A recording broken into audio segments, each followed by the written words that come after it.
ఈరోజు సున్నిపిండి ఎలా తయారు చేయాలో చూద్దాం. ఈ సున్నిపిండి కోసం పచ్చెనగపప్పు తీసుకుందాం. ఫస్ట్ ఈ చేసుకుందాం. ఈ గ్లాస్ పెట్టేసుకొని కురుసుకుందాము.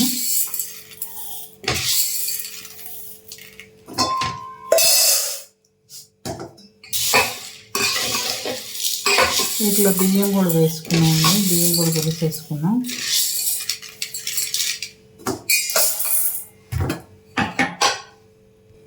చూసారు కదా, ఈ 3 గ్లాసులు.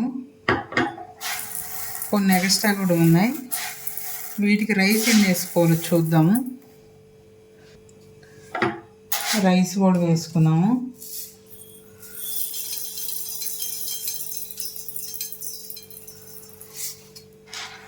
రైస్ ఒక 2 కప్పులు వేసుకుంటున్నాను నేను.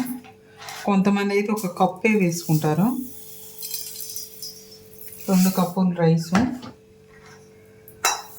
వీటిని మిక్సీకి వేసుకుందాం. అంటే ఎక్కువ అయితే నేను కలుపుకోలేదు. కొంతమంది వేపాకు అలాంటివన్నీ వేసుకుంటారు. వేపాకు వేసుకోవటం వల్ల అండి స్కిన్ అయితే బాగా తెల్లబడిద్ది, కానీ తర్వాత నలుపు వచ్చేస్తుంది. స్కిన్ అలర్జీలు ఉన్న వాళ్ళకైతే మాత్రం బయటపడిద్ది. అయితే దీనివల్ల ఏంటంటే సుండిపిండి వల్ల బాగా ఒళ్ళు అనేది బాగా తెల్లగా వస్తుంది. అప్పుడప్పుడు మొహానికి కూడా పెట్టచ్చు. మొహం అనేది బాగా షైనింగ్గా బాగుంటుంది, నీట్గా. స్కిన్ ఎలర్జీలు కూడా పోతాయండి. సోపులు వాడటం అయితే వేస్ట్ అండి. సున్నిపిండి అయితే తయారు చేసుకుంది. నేనైతే 2 కలుపుతాను. ఎక్కువ అయితే ఏమి వేయను. ఇక కొంతమంది తుంగగడ్డలు అలాంటివి మొత్తం వేసేస్తారు. ఈ 2 కలిపి వేసుకోండి. చాలా సింపుల్గా ఉంటుంది. ఒళ్ళు అనేది బాగా మంచిగా వస్తుందండి. మీరు ఒక్కసారి చూడండి. నేను ఇప్పుడు మిక్సీకి వేస్తాను.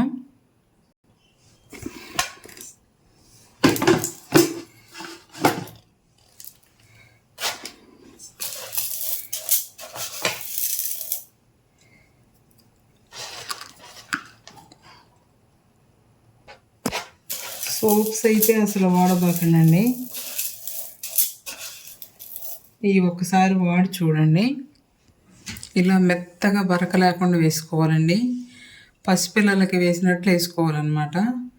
మిక్సీకి కాకుండా మీరు ఇంకా ఆ మిల్లు ఉంటుంది కదండి, మిల్లులో పెట్టించుకుంటే బాగా పిండి అనేది ఒదిగిద్ది. ఈ 2 సరిపోతాయండి. స్కిన్ అనేది మీరు ఒక నెల రోజుల తర్వాత చూడండి. 2-3 రోజులు వాడితేనే అర్థమైపోద్ది. బాగా తెల్లగా వస్తుంది. మీరు ఒకసారి ట్రై చేయండి.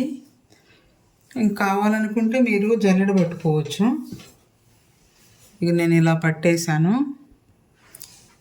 కొంచెం మెత్తగా వేసుకుంటే ఇంకా జల్లెడ అనేది అవసరమేమి ఉండదండి. మనం దీనిలో రైస్ అనేది తక్కువ వేసాం కదా, అందువల్ల బాగా స్మూత్గా ఉంటుంది.